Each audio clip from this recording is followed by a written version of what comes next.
여러 팀이 특송했지만 우리 장로님들이 그래도 제일 힘이 있으신 것 같죠. 역시 역전의 용사는 살아 있습니다. 어떻게 보면 우리 교회가 처음 발걸음을 내디딜 때부터 여기까지 한 걸음씩 걸어올 수 있었던 것은 든든한 장로님들의 헌신이 우리 교회에 정말 좋은 밑거름이지 않았나 생각을 합니다. 하나님께서 건강을 주셔서 부르시는 그날까지 또 세우신 자리에서 충성해서 섬기고 또 하나님이 주시는 놀라운 은혜와 복 다 받아 누리는 우리 장로님들 또 가정이 되시기를 먼저 주님의 이름으로 축복합니다. 성도는 이 땅을 살아갈 때 내 힘을 의지하는 사람이 아니라 하나님을 의지하는 사람입니다. 그래서 이 땅을 살아갈 때 성도의 입에서 제일 많이 고백되는 것 가운데 하나는 하나님의 은혜입니다 라는 고백입니다.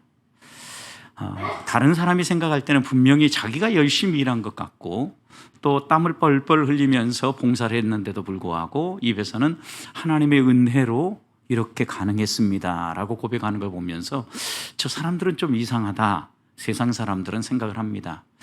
분명히 우리의 힘과 노력이 들어간 것이 사실입니다. 그런데 결국 하나님께서 우리에게 건강도 주시고 마음도 주시고 그렇게 헌신할 시간도 주시니까 우리들이 봉사도 하고 섬길 수 있고 은혜로 여기까지 왔다라고 고백하는 겁니다. 여러분, 그런데 또 정반대로도 우리가 생각할 수 있습니다. 하나님 앞에 간절히 기도하면서 하나님의 은혜로 우리가 여기까지 왔다고 고백하며 가는 사람도 있는 반면에 하나님이 일하실 때까지 가만히 주저앉아 있어서 나는 하나님을 온전히 신뢰한다라고 고백하면서 자신은 꼼짝도 하지 않는 신앙인이 있습니다. 그리고 나서 하나님의 응답이 주어지지 않을 때 보통 이런 고백을 하죠. 하나님이 살아계신다면 왜 내 기도를 안 들어주시는가? 하나님 앞에 그렇게 간절히 기도했는데 하나님이 응답해 주셔야 되는 거 아닌가? 이렇게 불성실하신 하나님을 나는 믿을 수가 없다, 이러면서 신앙이 흔들리는 사람들이 간혹 있습니다. 여러분, 이것은 우리의 신앙에 있어서 하나님이 하시는 일과 우리들이 해야 될 일들을 잘 이해하지 못하기 때문입니다.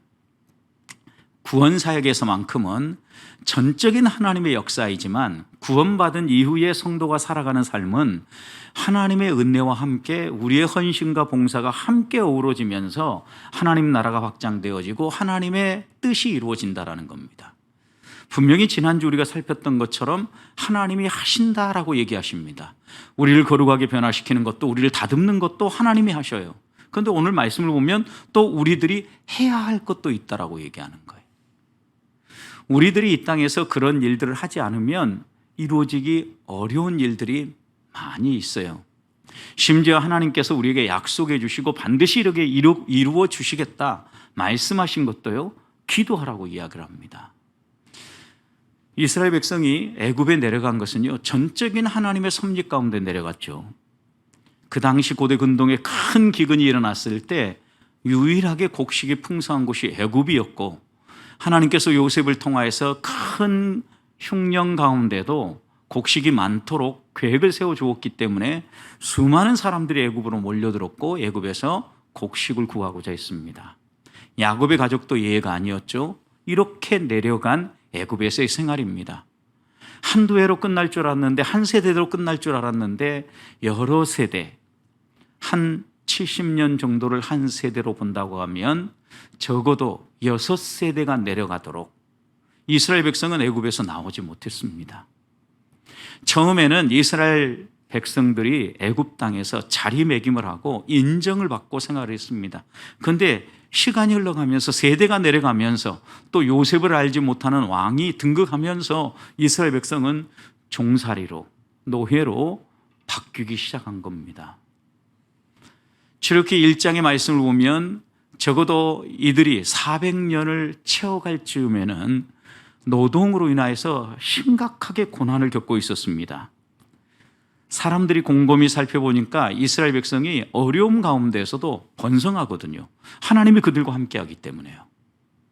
분명히 고난 가운데 있음에도 불구하고 자손들이 잘 태어나고 아름답게 성장하고 가문이 번성하는 모습이 다른 애굽 사람들의 가문보다 이스라엘 백성들의 가문 가운데 더 또렷이 드러났다라는 거예요. 그래서 바로 왕이 고민을 한 겁니다. 이렇게 한두 세대가 더 내려가면 이제 애굽의 주류는 이집트인이 아니라 이집트 사람이 아니라 이스라엘 사람이 되겠구나, 이런 걱정을 한 거예요. 그러면서 어떻게 해서든지 이스라엘 백성이 더 팽창하지 못하도록 여러 가지 조치를 취해야 되겠다라고 생각을 합니다. 출애굽기 1장 11절 말씀을 보면 지혜로운 통치 전략을 세우는데 제일 먼저 한 것이 그들을 노동하게 할 때, 노예로서 일을 시킬 때 감독을 세웁니다. 그리고 계속해서 일할 양을 늘려가면서 그들이 더 고통스럽게 일하도록 만드는 겁니다. 그런데 재밌게도 출애굽기 1장 12절은 이렇게 증언합니다. 그러나 학대를 받을수록 더욱 번성하여 퍼져갔다. 여러분, 하나님이 만지시니까요, 아무리 핍박을 해도요, 핍박하는 가운데 더 번성한 거예요. 결국 갈수록 애굽 바로 왕은 더 심각한 노동으로, 그리고 또 심지어는 이제 산하 제한 정책까지 펼치면서 이스라엘 백성들을 인구를 줄이고 또 말살시키는 정책을 펼쳐가기 시작하는 겁니다. 여러분, 이런 정책을 맞이할 때 얼마나 고통스러웠겠습니까? 이스라엘 백성이 날마다 부르짖는 소리가 출애굽기 2장에 보면 하나님께 상달되었다라고 기억합니다. 하나님께 그 부르짖는 고통의 소리가 들려온 거예요. 그런데 하나님께서요, 이 고통의 소리를 들으시고 구원자 모세를 준비시키면서 출애굽기 3장에 보면 모세를 부르시죠. 그리고 이 모세를 통하여서 애굽에서 건져주시는데요. 여러분, 이스라엘 백성이 간절히 기도하는 그 기도 때문에, 그 부르짖음 때문에만 하나님이 이스라엘 백성을 구원하였다라고 이야기하잖아요. 출애굽기 2장 24절 말씀 보면 하나님이 그들의 고통의 소리를 들으시고 그랬어요. 분명히 그들이 고통 가운데 부르짖는 소리를 들으셔요. 귀를 막고 모르는 척하지 않는다라는 거예요. 들으심과 동시에 또 하나 하나님이 하신 게 있어요. 하나님이 아브라함과 이삭과 야곱에게 세운 그의 언약을 기억하셨다 그랬어요. 하나님, 우리가 이 땅을 살아갈 때 우리의 삶에 외치는 소리를 들으실 뿐만 아니라 평소에 하나님이 우리에게 약속하신 약속의 말씀, 언약을 기억하신다라는 거예요. 그리고 그 언약의 말씀을 따라서 우리를 구원하시고 건져주신다라는 거예요. 때가 되었구나, 400년이 채워졌구나, 이스라엘 백성을 구원해야 되겠네. 그래서 하나님이 훈련하고 준비한 모세를 바로 왕 앞에 세우시고 또 하나님의 역사를 통하여서 이들을 건져내지 않습니까? 이런 말씀을 보면 하나님은 분명히 이스라엘 백성이 잊어버렸을 법도 한데 고통 가운데 부르짖고 이 어려움 가운데서 우리를 살려달라고 이야기하는데, 하나님은 그들의 고통의 소리만 들은 것이 아니라 그들의 조상적부터 애굽에 내려오기 전부터 그들을 어떻게 하나님이 이끄실지 약속하신 것을 기억하시고 건져주셨다라는 거예요. 신실하신 하나님이라는 겁니다. 믿을 만한 하나님이라는 겁니다. 하나님은 변함없이 우리를 위해서 이렇게 일하셔요. 그런데 오늘 이런 하나님의 신실하신 믿부심, 언약을 잊어버리지 않고 한 세대가 아니라 6세대, 7세대가 지나가도 놓치지 않고 기억하고 이루신 하나님이요, 모든 것을 다 하시지만 우리가 할 일이 있다라고 얘기해요. 여러분, 한 영혼을 살리고 생명을 구원하는 일, 하나님이 하시는 일이죠. 태신자를 작정하고 기도하고 그들을 주께로 인도하기 위해서 아무리 우리가 힘을 써도 하나님이 뒷짐을 지시고 아무 일도 하지 않으신다면 구원의 역사는 일어날 수 없어요. 우리가 한 사람의 마음을 사서 이 예배당에 데려다 놓을 수는 있어요. 그러나 그 영혼이 거듭나는 것은 불가능한 일이라는 거예요. 전적으로 하나님이 하시는 일이에요. 그럼에도 불구하고 하나님, 내가 그들의 영혼을 살리겠다라고 말씀하면서도 우리에게 복음을 들려줘라, 그들을 주께로 인도해라 말씀하신다라는 거예요. 땅끝까지, 세상 끝날까지 함께 해줄 거니까 너희는 땅끝까지 복음을 전해라. 여러분, 우리는 복음을 전해지만 우리가 전해가지고 우리가 구원을 이루는 게 아니라 하나님이 하시잖아요. 우리한테 할 일이 있다고 하는 거예요. 오늘 말씀도요, 하나님, 믿으신 하나님이 우리를 주 예수의 날까지 거룩하고 아름답게 다듬지만 그런 은혜를 신뢰하고 가면서 우리가 꼭 해야 될 게 있다라는, 그게 무엇입니까? 25절 보십시오. 첫 번째는요, 형제들아 우리를 위하여 어떻게 하라고요? 기도하라. 여러분, 기도하라는 거예요. 바울은요, 데살로니가 전서를 펼치면서 나는 생각할 때마다 너희를 생각하며 기도한다 그랬어요. 감사함으로. 바울은 누구보다도 기도의 능력을 알고 있는 사람이에요. 그런데 이제는 편지를 마무리하면서 반대로 이야기하고 있죠.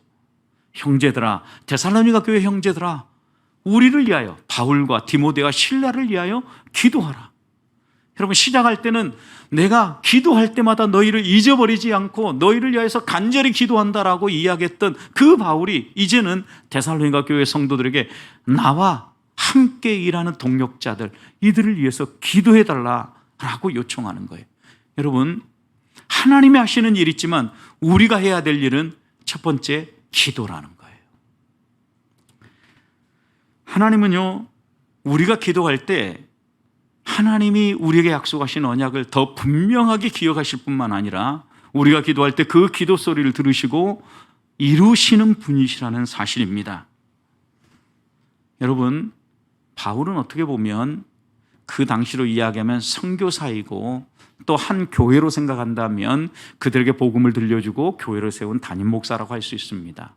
그런데 성도들을 양육하고 성도들을 세우면서 그 성도들에게 나를 위해서 좀 기도해다오, 이렇게 요청하고 있는 거죠. 적어도 바울이 기도의 능력을 인정하지 않고 자신만 기도할 수 있고 자신만 기도하는 것에 능력이 있다고 생각하면 절대 이렇게 요청하지 않았을 거라고요.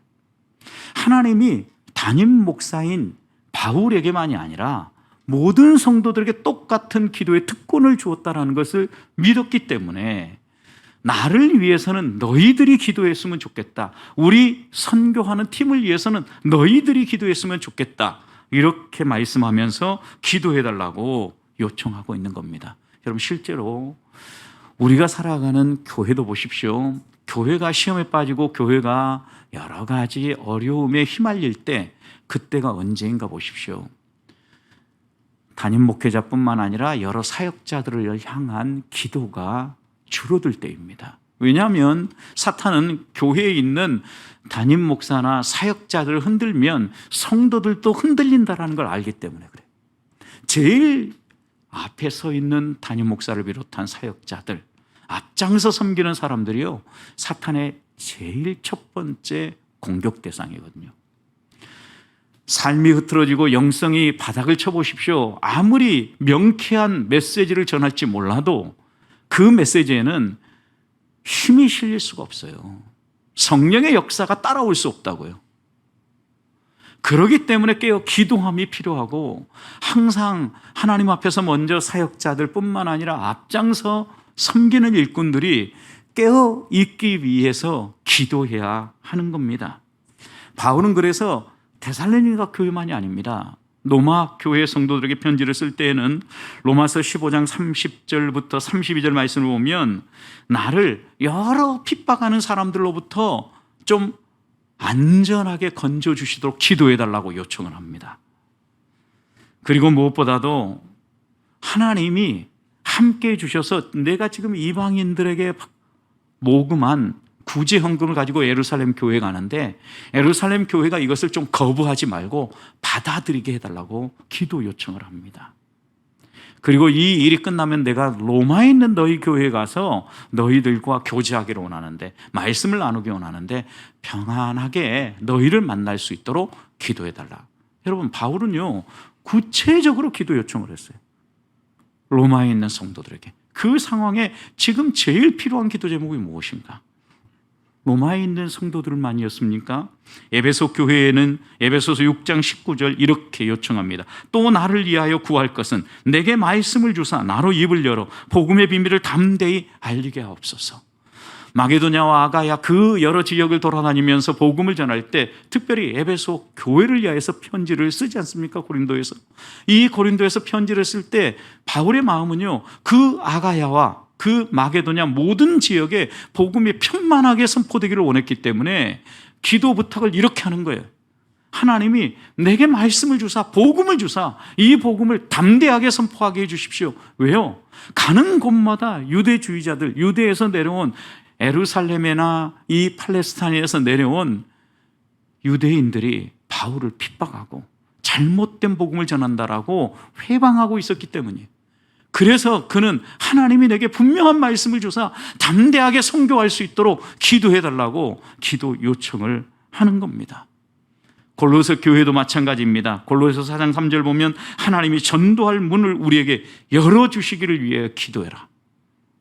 여러분, 골로새 지역도 똑같은 지역이거든요. 그러니까 기도의 색깔이 거의 비슷한 거죠. 그런데 오늘 데살로니가 교회에는 특별히 무엇을 위해 기도하라고 요청하진 않아요. 그러나 우리를 위해서 기도해 달라는 것은 아마도 이런 복음 전파의 일들, 여러 가지 위험들로부터 우리를 안전하게 지켜주시고 우리가 선교사로서 복음 전도자로서 하나님이 맡겨주신 사명을 잘 감당할 수 있도록 꼭 후원 기도해 달라, 이런 요청이 아니겠습니까? 기도 부탁을 한다는 것은 내가 연약함을 인정하는 겁니다. 하나님이 도우지 않으면 우리들이 영적인 싸움에서 이길 수 없다는 것을 인정하는 거예요. 아무리 대사도여도 그 당시에 아시아 지역과 어떻게 보면 복음 전도할 이방의 세계를 호령하던 바울이었잖아요, 여러분. 독사가 물어도 죽지 아니하고 그의 옷깃만 스쳐도 환자들이 치유받는 이런 놀라운 능력의 역사를 이루는 바울이었어요. 그럼에도 불구하고 그는 성도들의 후원 기도가 아니면, 함께 기도하는 기도의 동역자들이 아니면 하나님의 놀라운 일들을 감당할 수 없다라고 확실하게 믿었던 겁니다. 사랑하는 성도 여러분, 우리들도 마찬가지입니다. 꼭 담임 목사만이 아니라 우리들도 믿음의 형제자매들의 후원 기도가 아니면 하나님 앞에서 믿음의 길을 걸어갈 수 없다는 거예요. 하나님 앞에서 나는 기도 후원 없이는 온전히 설 수 없다는 것을 인정하면 나 혼자만 하는 기도가 아니라 함께 신앙생활하는 동역자들에게 기도 요청을 하고 그 기도를 힘입어서 하나님이 우리에게 맡겨주신 사명, 그 길을 당당하게 걸어가야겠다라는 겁니다. 그래서 오늘 이 밤 생명축제 이제 약 일주일하고 한 이틀 정도 더 남아있는데, 하나님 앞에서 하나님이 일하시도록, 우리가 할 일을 최선을 다해서 하겠지만 하나님이 일하시도록 하나님 앞에서 기도하며 나아가는 성도, 또 기도함으로 기도의 능력을 맛보고 모든 영광을 하나님께 돌리는 성도님들이 될 수 있기를 축복합니다. 우리 시대는 기도가 갈수록 줄어드는 시기입니다. 우리 성도님들도 좀 더 젊었을 때는 더 열정적으로 기도하고 간절히 매달렸을 겁니다. 그때는 기도가 없으면 살 수 없을 것처럼 느꼈거든요. 근데 지금은 기도가 없어도 좀 살 것 같은 거예요. 그리고 기도가 없어도 내 삶에 큰 어려움이 없는 것처럼 느껴지기 때문이에요.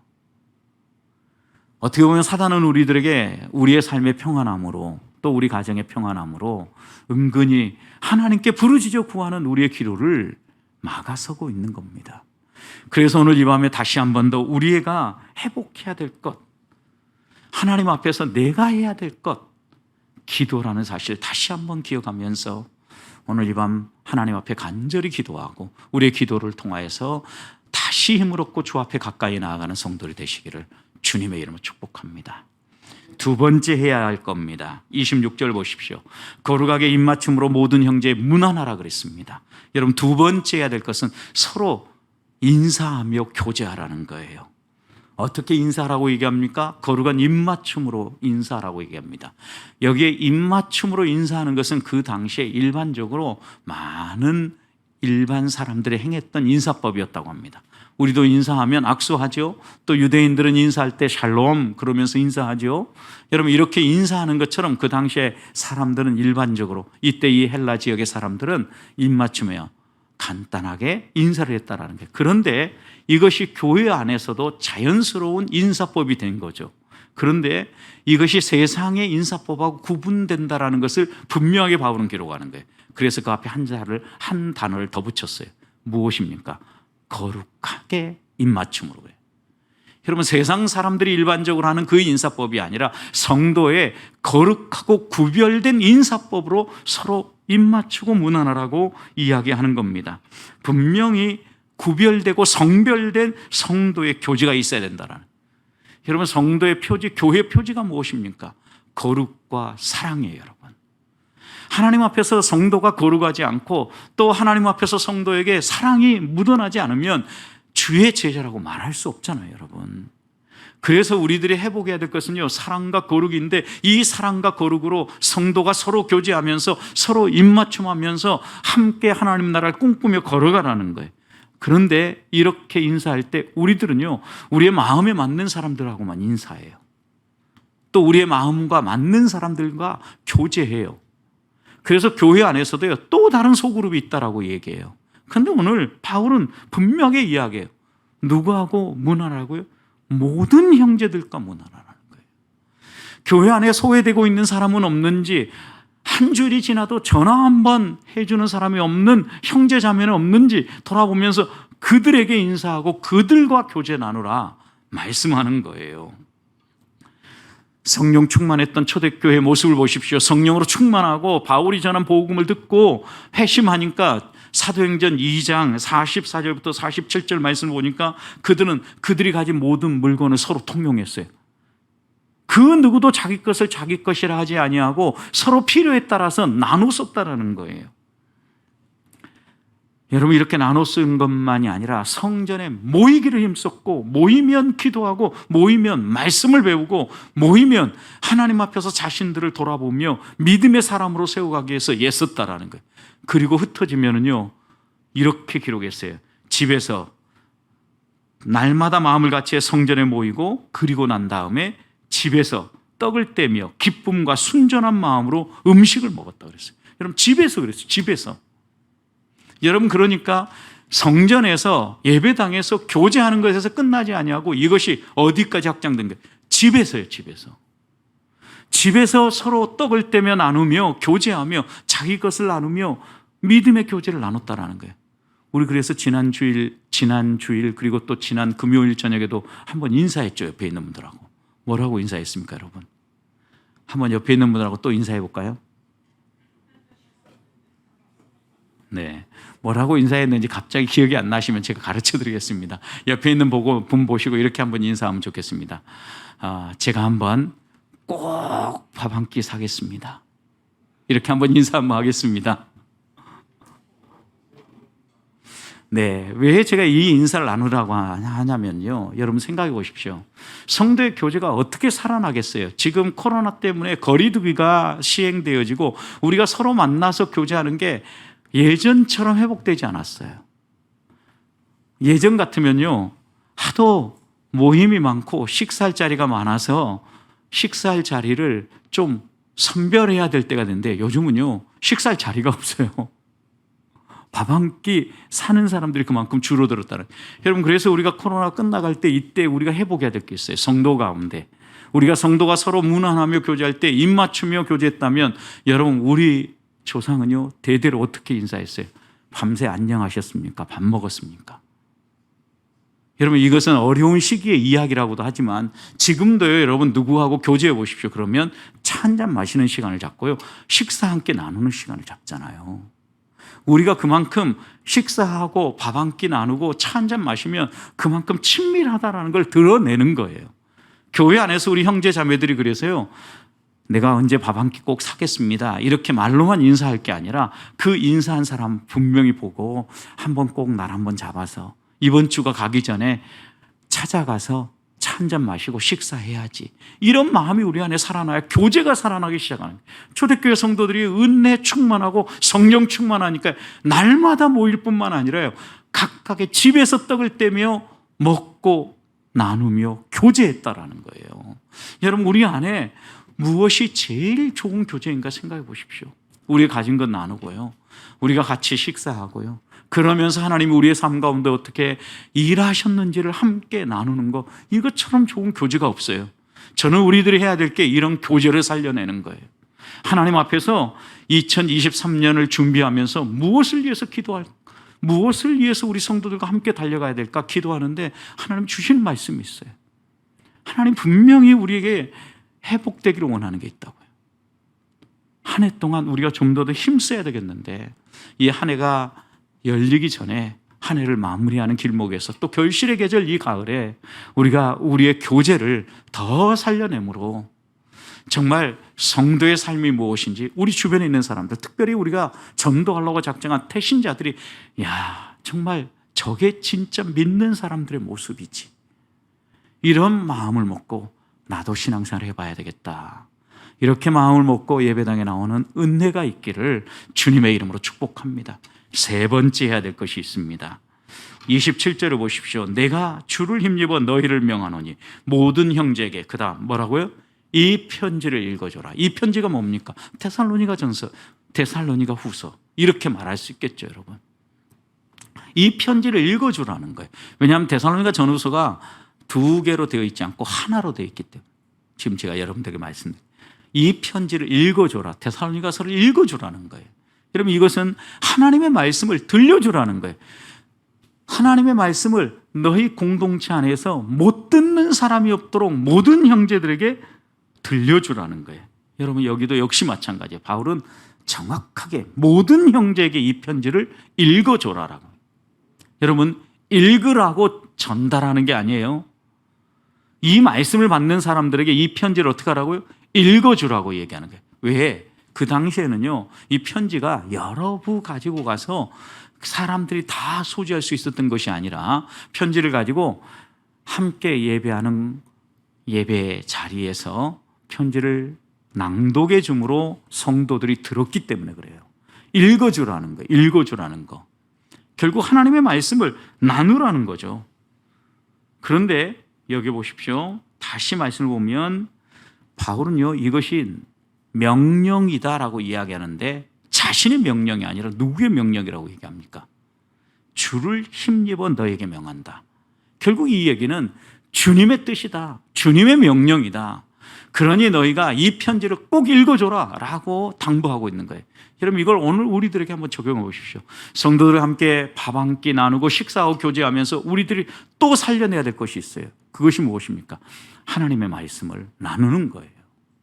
하나님의 말씀을 내 삶에 적용하면서 이 말씀이 나를 어떻게 변화시키고 이 말씀이 나를 어떻게 이끌어가고 있는지를 나누는 거예요. 그냥 세상의 이야기를 나누는 것이 아니라 하나님의 말씀을 나누라는 거예요. 모든 형제라고 이야기할 때는 이 편지를 받는 데살로니가 교회 성도가 1번이었을 겁니다. 믿는 믿음의 형제 자매들이에요. 여러분, 더 나아가서는 믿지 않은 형제 자매들에게도 이걸 들려주라는 거예요. 다른 말로 표현하면 복음을 나누라는 거예요. 하나님의 사랑을 나누라는 거예요. 여러분, 성도들이 이 땅을 살아가면서 꼭 해야 될 거, 기도해라. 그리고 우리에게 분명히 또 당부하죠. 너희가 정말 서로 사랑하는 이 교제의 모습을 드러내라. 그리고 하나님의 약속의 말씀을 담대하게 선포해라. 성도들 가운데는 너희의 삶에 적용한 그 말씀 묵상의 길들을 나누고, 믿지 않는 사람들에게는 너희가 붙잡고 있는 너희의 삶을 이렇게 바꿔놓고 너희가 이렇게 살아가도록 만드는 하나님의 복음이 무엇인가를 들려주라는 거예요. 성도 여러분, 하나님이 우리에게 원하는 것은 분명합니다. 여러분, 그래서 바울은 보십시오. 로마서 1장 14절 15절 말씀을 보면 나는 헬라인에게나 그 다음 유대인에게나 이방인에게나 모든 사람에게 나는 빚진 자다. 그래서 나는 할 수만 있으면 그들에게 빚진 자의 심정을 가지고 복음을 전하고자 한다. 이렇게 고백하지 않습니까, 여러분? 우리들에게도 이런 빚진 자의 심정이 있어야 말씀을 나누고 말씀을 들려주고 우리 주변에 있는 사람들에게 하나님의 사랑을 나눌 수 있다는 거예요. 하나님의 말씀을 나누기 어렵다라고 생각했던 예레미야에게 주님이 찾아왔을 때, 하나님이 찾아왔을 때 예레미야는 처음에 나는 아이입니다, 어린아이입니다, 저는 말할지 모릅니다, 어떻게 나눠야 될지 알 수가 없습니다. 우리 성도들도 이런 말씀을 많이 합니다. 그런데요, 하나님은요, 예레미야를 포기하지 않습니다. 내가 너와 함께 해줄게. 그러면서 예레미야에게 계속해서 말씀을 주십니다. 하나님의 말씀을 먹고 그가 성장하게 하십니다. 여러분, 그러니까 예레미야 20장 보면 예레미야가 어떻게 변한지 아십니까? 예레미야 20장 9절, 내가 다시는 여호와를 선포하지 아니하며 그의 이름으로 말하지 아니하리라 하면 나의 마음이 불붙는 것 같아서 골수에 사무치니 답답하여 견딜 수 없나이다 이랬어요. 여러분, 자기의 마음을 비유하는데 두 가지로 비유한 거예요. 불과 같다는, 불 붙는 것 같다라는, 또 하나 방망이와 같다라는 거예요. 사무친다라는 거예요. 그래서 예레미야 23장 29절에서 여호와의 말씀이다. 내 말이 불 같지 아니하냐? 바위를 쳐서 부서뜨리는 방망이 같지 아니하냐? 하나님이 우리에게 주시는 말씀은요, 우리 안에 모든 더러운 것을 깨끗하게 태워버리는 불과 같고요, 또 우리의 단단하게 굳어있고 변하지 않는 우리의 마음을요 완전히 박살내고 깨뜨리는 방망이와 같다라는 거예요. 그러니 우리가 그 하나님의 말씀을 대하고 그 하나님 앞에 서면 우리가 변할 수밖에 없고 달라질 수밖에 없다는 거예요. 하나님의 사람으로 살아갈 수 있는 비결입니다. 그래서 바울은 오늘 이 편지를 이렇게 마무리하지요. 우리 주 예수 그리스도의 은혜가 너희에게 있을지어다. 하나님의 은혜가 우리와 함께 하시면 우리가 해야 될 일, 제일 먼저 기도하고, 기도하는 데서 멈추지 아니하고 하나님이 우리에게 베풀어 주신 그 사랑을 우리 형제들과 나누면서 서로 문안하고 교제하며, 더 나아가서는 하나님이 내 삶 가운데 함께 하시는 놀라운 은혜를, 하나님의 그 말씀을, 하나님의 살아있는 이 언어를 우리의 삶에 담아서 우리 이웃들에게 나누고 선포하는 것, 이것이 마땅히 우리들이 해야 될 일이라는 겁니다. 주님 오시는 그날까지 이렇게 살아가는 성도들이 되시기를 주님의 이름으로 축복합니다.